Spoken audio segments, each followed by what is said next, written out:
And then there's a Girls Want to Know interview in the back of the book, so they can learn about that female role model. And there's also a bio in the back of the book, plus activities that kids can do to learn more about that career, and free downloads at girlsknowhow.com, and activities as well as study guides. So if you're homeschooling, or if a teacher wants to use that, or maybe a Girl Scout group wants to use those activities, there are study guides available with the books. But there's a whole lot more to this than just a dream to help girls. Research indicates that while boys and girls are on a level playing field up until about the age of 12, things change abruptly right about middle school age. And the focus turns for girls to body consciousness, to social consciousness. And while that sounds like, that'll pass, what happens is it can change a kid's trajectory by not taking the classes that she might want to have if, let's say, she's going in technology, for instance. So it's those kind of things that we have to offset and really do some intervention. Now, when it comes to pursuing careers in technology, the drop off is even greater, and it shows further on as a career advances. In some cases, the environment just isn't inviting for a girl or for women, and that's particularly so in coding and in engineering.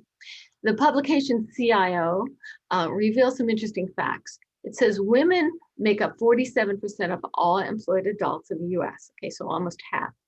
But as of 2015, when they did all these surveys, they held only 25% of computing roles, accounting.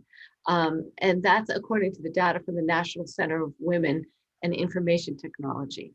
Now, of this 25% working in tech, Asian women make up only 5% of that number, while Black and Hispanic women accounted for just 3% and 1% respectively.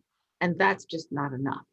All that despite the fact that STEM jobs have been growing. So these are the kind of things that you can feel that might be happening. You might feel that the energy isn't there, the inviting atmosphere, but when you look at the stats, it absolutely proves it. The rate of retention in those jobs is even more dismal, and most women were citing that they didn't feel included in male-dominated environments. So as women are falling out of the pipeline, it's really important that we not only prime that pipeline, but that we nurture it along the way. Now, we all know women are making strides, certainly.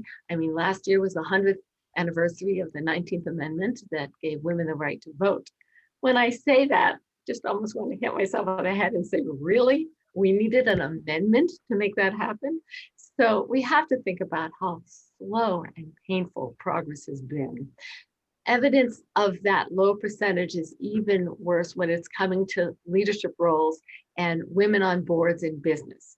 In Philadelphia, we have an organization called the Forum of Executive Women. And every year for 19 years, they've been doing a report on exactly that. How has progress been? They analyzed the top 100 public companies in the Philadelphia region. And here are some of the results from last year. 189, or 21% of the 900 board seats in the top 100 companies were held by women. So not even a quarter of them. Females comprise 15% of total executives. 43% of the top 100 companies have no female executives whatsoever. 2% of company CEOs are female. Women represent just 12% of the region's top earners, while 55% of the companies had no female top earners. And that's not to say that Philadelphia isn't a progressive state. It is. It's just a sad fact that that's sort of a national average of where women stand regarding pay, equity, and inclusion. So what can we do collectively? First, let's take a look at the adults real quickly. I challenge you to take a good look at your own company, if you're working with a company or if you're a leader within the company, and consider the company's culture. And if you're looking at this, what can you do to help? One thing is to build a talent pipeline. You can assign some promising leaders to projects that involve interaction with top management. Give these women at all levels a chance to advance. And for working people with children, Consider that women took the brunt of COVID if you have children and are working, whether that's with childcare, perhaps elder care as well, doing schoolwork with the children. That's been very, very difficult. And some women have dropped out temporarily, but that temporarily thing is becoming permanent in many cases. So companies really have to think about giving much more flexibility and implementing those kind of programs that give them the ability to have the flexibility to juggle all of that. Hopefully that will be changing as we're coming back to some type of normal. And then implementing mentoring programs and sponsoring programs, as well as network and affinity programs within the organizations. Consider programs about how you're filling board seats. Is turnover too slow? Will there never be a chance to turn it over and get more women into those board seats? And then examine pay and promotions to determine if it's equitable. So there are many things to get that conversation started at the workplace. And for our children, the number one thing that we can do to help kids motivate them to really pursue the careers of their dreams is to offer experiential learning. That makes learning more tangible. Let kids experience career-related activities, especially in STEM, and also experience the skills and attitudes it takes to really excel, not only in work, but in their life, and bake these things into curriculum. One of the programs that I think is exceptional for this is Take Our Daughters and Sons to Work Day. That program's been around for decades, where kids have a chance to go into the workplace to see parents in action. You're surprised at how few kids have had the chance to really see how business works. So we also have to provide those opportunities and resources equitably. Can everyone access those opportunities?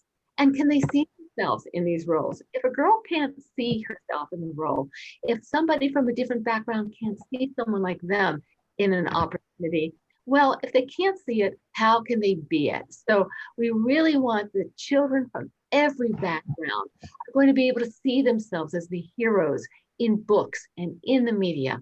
And that means images of girls in all colors and all backgrounds. You know, Bonnie Dunbar, who's a retired NASA astronaut, once said that after Sally Ride had her legendary flight, and those of other women astronauts, you know, over the last 35 years, they expected that there would be a wave of inspiration, that all kinds of girls and women would just want to be astronauts. But you know what? It never happened. And that's because the majority of kids couldn't really say, oh, I can picture myself from my background, from my neighborhood, aspiring to that. And that's why we have to make sure that these opportunities and resources are equitable. So what can you do as a parent or an older, as a parent who's leading a child or to encourage a child? And that would be to encourage kids to interview someone who has those jobs. If they can't interview them, perhaps they can research them. Have conversations with your kids about particular women who have leading jobs.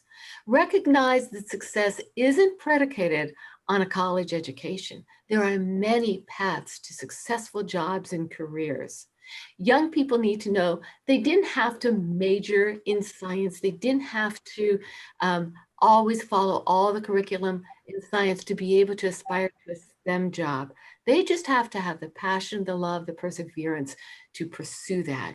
You can get into that career, and we as adults have to remember that we can change our trajectories too.